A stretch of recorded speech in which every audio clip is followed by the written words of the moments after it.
गरीब साध साध सब नेक हैं, आप अपनी ठोरे, जो सतलोक ले जाएंगे वो साधु कोई और।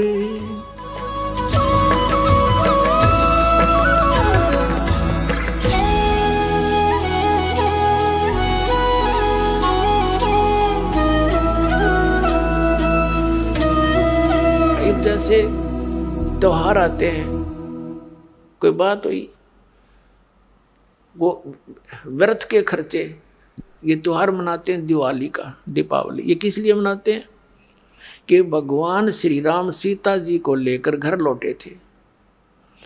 और फिर चलो पहले तो देसी घी के दीप जलाए जाते थे, हवन हो जाता था, वो भी बढ़िया बात थी। लेकिन एक दिन हवन कर देने से बात नहीं बनती।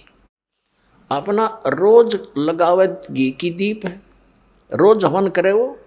और जब सीता जी को घर से निकाला, फिर भी मनाओ तुम उसने, फिर भी दिवाली मना रहे हो। सीता तो घर से निकाल दी गई थी जिसके आने की खुशी में, और वो दीप जलाए गए थे, और फिर वह निकाल दी करते। वो तो दुखी हुई, वहाँ जंगल में टाइम पास करा बेचारी ने सह परिवार। और श्री राम घर पे, परिवार उसका जंगल में, चाहे राजा के कुछ भी बना रहो, एक छोटे से नगर का राजा, अयोध्या का राजा था, चाहे राष्ट्रपति बने जाए पूरी पृथ्वी का, जिसका परिवार कहीं रहा कहीं वो जीव सुखी हो सकता है, और फिर भी दिवाली मनावें और दीप जलावें। तो इस तरह की जो क्रियाएं हैं ये परंपरा है, सूझबूझ का कार्य नहीं है। फिर बम छोड़ते हैं त्योहार के दिन, तरह कितना प्रदूषण फैलाते हैं, आग लग जाती है। तो यह परंपरा बनाई तो बच्चे आकर्षित हुए, इसको समाप्त करेंगे धीरे धीरे। और क्या की खुशी, एक भगत कह रहा था, बोला जी नाम लेने के बाद ज्ञान हुआ हमें, और पहली बार त्योहार मनाया हमने अपना। हमने 10 वर्ष हो गए ना दिवाली मना ली, ना तीज त्योहार मनाए, और ना होली मनाई। कारण क्या रहा कि हमारा परिवार है, 5-6 भाई हैं, मेरे दादा है, उसमें किसी का कोई मृत्यु हो जाती है, कभी हमारे घर में हो जाती है। पिछली बार मेरी बहन विधवा होगी, सारा 1 साल तो फिर मनाना ही नहीं कुछ भी। 1 वर्ष पूरा नहीं हुआ, इतना दूसरी घटना घट लेती है। और 10 वर्ष हो गया हमने कोई त्योहार मना के नहीं देखा। फिर कहाँ गई वो दीपावली। और परमात्मा कहते हैं इसे गंदे लोक में, जैसे नानक साहब जी से कहा था कि आप यहाँ खुशी नजर नहीं आते, मायूस बने रहते हो। तब नानक साहब जी ने कहा था, ना जाने काल की कर डारे, किसी भी ढल जा पासावे, अर्जी नाते सरते मौत खुड़क दी, उन्होंने के डांसावे। एक समय एक लड़के का ब्याह था, पहले दिन डीजे बजा रहे, घर में भी नाचे कूदे, बहन भी उसकी घुड़चड़ी पे उसका जो निकाली हुआ फेरी, वो भी चित्र समाचार पत्र में। अगले दिन विवाह के लिए जा रही थी बारात, वो दुल्हे वाली कार टकरा गई एक टैंकर से, ट्रक से या टैंकर से। 6-7 सदस्य थे, घर के भी थे उसमें 2-3 और वो दुल्हा भी, सारे मर गए। अब फिर टक्कर मार मार कर रो रहे हैं, बाल पाट रही। वो बहनें पहले दिन जो डांस कर रही थी, नाचन कूदने फंड कर रही थी। तो परमात्मा कहते, ना जाने काल की कर डारे, किस भी ढल जा पासा वे, अर्जुन आते सरते मौत खुड़क दी। फिर क्या किया, हंसी यहाँ पर क्या डांस करें, टाइम पास करो, विवाह करो, बच्चों का संयोग जोड़ दो सिंपल वे से। ब्याह तो 2 बालका का होना है, बाकी तो फंड है, हो कितने इकट्ठे कर लो चाहे ना कर लो। तो इस प्रकार हमने इस प्रत्येक परंपरा को रिड्यूस करना है। कहते हैं जगत का पेखना पेख्या, धनी का नाम ना लेखा। अब एक दूसरे के सिर पर धरे बैठे, उसने ऐसे कर दिया, उसने ऐसे कर दिया, किंतु जो करने वाले का तो जिक्र भी नहीं। तो इस प्रकार वो त्रेता युग में आए थे भगवान मुनिंदर रूप में परमात्मा। उस समय नल नील को स्वस्थ किया, और श्री रामचंद्र जी के ऊपर जो पहाड़ जैसा दुख था वो पुल बनवाया। और परमात्मा कहते हैं कि धर्मदास जी को समझाते हैं कि तुम इन राम कृष्ण को भगवान मान बैठे, किस आधार से, एक छोटे मोटे इनकी लीला देखकर। कैसे कि श्री कृष्ण जी को तुमने राम मान लिया, भगवान मान लिया, कि उसने गोवर्धन पर्वत उठा लिया, गिरिराज बोलो जिसने।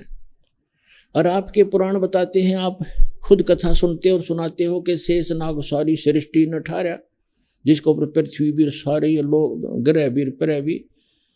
तो एक पहाड़ के ठाणते भगवान मान लिया, तो शेषनाग क्यों नहीं माना तुमने परमात्मा? और फिर आप ये भी कथा सुनते हो श्री राम के उसमें कि द्रोणागिरी उठा कर ले आए भगवान ये हनुमान जी द्रोणागिरी उठा ले। तो इनमें भगवान हनुमान भगवान क्यों नहीं? क्या बताते हैं कि गोवर्धन श्री कृष्ण धारो और द्रोणगिरी हनुमंते, शेष नाग सब सृष्टि उठारा, इनमें कौन भगवंते। फिर क्या बताते हैं? कहते हैं समुद्र पाट लंका गयो, वो सीता को भरता रे, और अगस्त ऋषि ने ये सातों पी लिए, इनमें कौन करता रे। एक अगस्त ऋषि वे हैं जिनमें ऐसी सिद्धि थी कि उन्होंने एक घूंट में सातों समुद्रों को पी लिया था, खत्म खाली कर दिया था इसको, फिर प्रार्थना करी तो वापस उसको छोड़ा था। तो परमात्मा कहते हैं तुम मानते हो कि श्री रामचंद्र जी ने समुद्र पर पुल बना लिया इसलिए भगवान मान लिया। कहते अगस्त ऋषि ने सातों पी लिए थे, वो क्यों ना भगवान माना। फिर कहते काटे बंधन विपत में, कठिन कियो संग्राम, चिन्हो रे नर प्राणिया, ये गरुड़ बड़ो के राम। ओए होए, कहते तुम्हारा भगवान श्री रामचंद्र जिसको तुम भगवान मानते हो, वो तो नागफास में आ गए थे सारी सेना सब समेत, और गरुड़ ने आकर तुम्हारे भगवान का बंधन काटा था श्री राम का। तो गरुड़ बड़ा हुआ, तुम्हारा श्री राम बड़ा हुआ, कुछ तो बुद्धि तो काम ले लो। भजन करो उस रब को जो दाता है कुल सबका, भजन करो उस रब को जो दाता है कुल सबका, वो है कबीर इज गॉड, धानक रूप रहा करतार, अनंत कोट ब्रह्मांड का, एक रति नहीं भार, और सतगुरु पुरुष कबीर है ये कुल के सरजनार। हम सुल्तानी नानक तारे दादू को उपदेश दिया, जात जुलाहा भेद नहीं पाया, वो काशी माए कबीर हो। बोलो सतगुरुदेव।